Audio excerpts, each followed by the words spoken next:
Hi everyone, my name is Nirvana and I'm going to be giving a short reflection on Unit 3 on the parts of water, waste, and warehousing in Arizona. And then after that I'm done with weeks 11, 12, and 13, I'm going to go over how I think all three of those weeks have an underlying connection together and they all have similar themes. And now how all these issues all connect to environmental justice. And then lastly, I'll talk about week 14 and my overall takeaways from this course. And I'll also be showing a photo of photos that I thought relate to each week and really bring out what each week's main themes were. To start off, week 11, water. It mainly focused on water and how it becomes an environmental justice issue, especially for Indigenous communities, or at least that was the main communities we talked about in this week. The first source in this week that we discussed is Water is Life. I think the central point of this source is that Native nations legally should have strong rights, but racism in U.S. water law and infrastructure means many tribal communities still struggle with water access or just having access to clean water in general. And the gap between legal rights and lived reality is the result of structural neglect, not coincidence. This isn't something that just happened over time. It happened because our government is purposely neglecting them and putting them in these situations.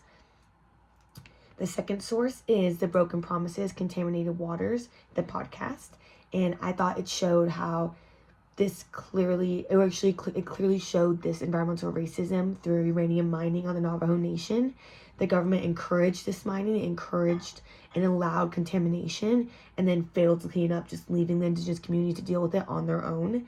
And it's not just in the past, they're currently and for the past decades been dealing with this cleanup and dealing with the side effects of our government just leaving it there for them to deal with. And the third source is The Hidden Cost of Data Centers, which is a completely new topic for me. I think it's a very relevant topic as well right now, especially in Arizona. But it showed a more modern version of the same issue. It's companies like Google and Meta who are using massive amounts of water in a drought-stricken state like Arizona, while nearby communities have to restrict their own water use because of these companies. Even with new technology, the pattern of prioritizing corporate interests over public needs continues, and we need to stand up as a community together to stop this from continuing. I have one photo I'm going to show that I think really conceptualizes this idea of Indigenous communities still fighting for equal water access or equal water quality as well. I picked this photo right here of Indigenous communities protesting for equal water rights. I thought it really showed how people to this day, for the past decades, have been fighting for this. It's not some issue was happening in the 60s or 50s. It's an issue that is still happening and still being talked about. And we need more voices out there helping and supporting them, especially more Indigenous voices in our government helping them. So I thought this photo really helped conceptualize what week 11 was about. And then furthermore, week 12 shifts to waste, but the theme of racialized environmental harm still continues. The main article that we read for this week was Elizabeth Ferry's article, which argues that waste isn't just a physical material, it's a social idea, and that certain communities are treated as wasteable communities, meaning they're the ones who get landfills, mining waste, toxic sites, just because they're either Indigenous, Latinx, or people of color. The next example and resource we saw was a documentary called The Snowball Effect. It's a clear example of what I just stated. The San Francisco peaks are sacred to many tribes, but Arizona Snowball was allowed to make artificial snow with reclaimed wastewater. And this issue isn't just pollution, it's cultural disrespect all around. And the assumption that Indigenous spiritual relationships don't matter, and that it matters less than recreation and profit. Like, this is a concept and an idea that's really close to home because we live in Arizona. We live in Flagstaff specifically. And I personally am not a snowboarder or a skier, but I think this is an issue. And I wish more people would protest for these Indigenous communities. For my photos, I have two photos. I have a photo of Dr. Elizabeth because I thought she was an amazing person, an amazing journalist. And I think that her book really meant a lot. And my second photo is of Indigenous people protesting Snowball to again show that it's still continuing today. There's still protesting to have these reclaimed wastewater not used to make more snow, just so people can get on the mountain more and earlier. So I thought they're really important photos. Week 13 was about warehousing in prisons, incarcerated people. It showed that environmental injustice also extends inside prison walls, which this whole week I was very intrigued, very interested. I've never heard about this before, which I've heard about prisons under quality and needing more money to fund them, but I haven't heard about how climate change has affected it, and I thought it was really interesting. The first source is David Pello's work. It explains that prisons are often placed in polluted areas and have unsafe water, mold, and poor air quality. Incarcerated people have almost no way to protect themselves in these prisons, which is really sad. And the second resource is Climate Change in Incarceration. It really highlights how climate change makes things worse. With heat waves, flooding, and wildfires, they all hit prisons harder because they lack proper cooling or evacuation plans. There's also so many people, it's always way overpopulated, these prisons. So evacuation plans never go to plan, and people are dying in these fast floods and wildfires. People are dying from heat waves because they don't have the money for cooling systems. And it's just horrible because they think these prisoners are invisible people and they get pushed aside, and they shouldn't be. And the last source is this video, Prisoners Ignored as Climate Change Worsens. And again, it makes this real by showing people trapped in 110, 120 degrees cells or left behind during natural disasters or climate disasters. It's a real reminder that prisons function by making certain people invisible, like I just stated, and therefore more vulnerable to environmental harm, which is not okay.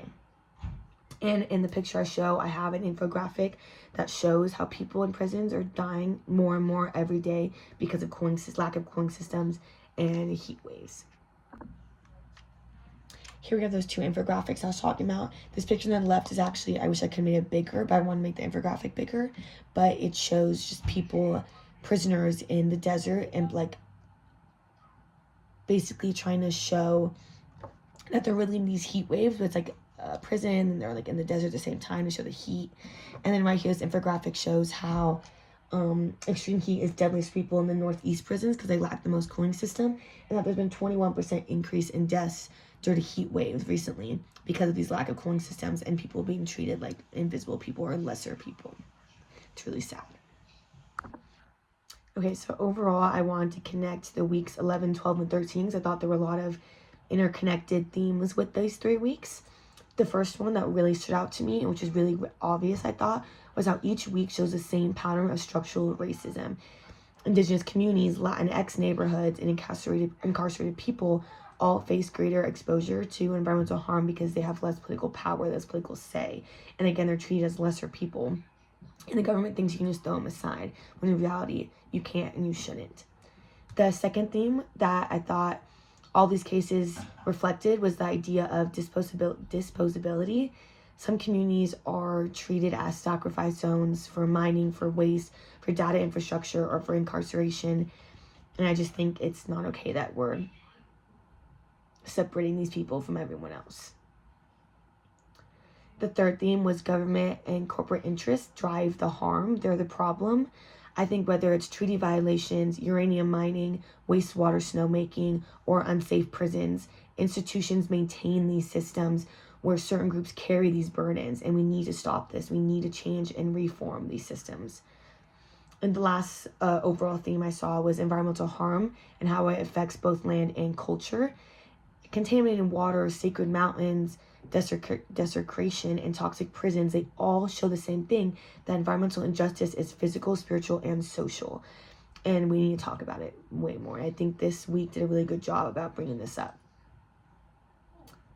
I have 2 photos to show these overlying themes. Here are those photos. This infographic on the right I thought was really important because it says environmental racism is nothing new, because it's not. It's been around for so long, over decades, so long. And it says right here how race is the most significant predictor of a person living near contaminated air, water, or soil, which I think is really important. And this painting on the left here shows how it's cultural humility and showing how these sacred sites are just getting contaminated by toxins and wastewater, and it's not okay. So I thought these photos really conceptualized all 3 weeks really well. Lastly, week 14, it really asked us to think about where we go from here in the future, not just dwelling on the past. And I think Julia Whitaker argues that true environmental justice requires centering Indigenous sovereignty, land restoration, and community-led decision-making, not just reforming the existing system. We need a complete rechange, and putting these communities that are looked at as lesser or being used for these toxic sites need to be in the forefront. They need to be more in our government, more involved. Next, I think my biggest takeaway from this course, my overall takeaway, is that environmental injustice is not a series of Indigenous movements, or it's not a series of accidents, is what I'm trying to say. It's all built into legal and economic systems, but at the same time, communities are constantly resisting, protecting water, protecting sacred sites, and fighting for human treatment in prisons. And I think that's overall what's important here, and my overall takeaway. I think this unit really showed me what environmental justice is inseparable from racial injustice, and that repairing the future requires transforming the system that created these harms in the first place. Thank you for listening to my presentation and what I thought about this course in this overall unit.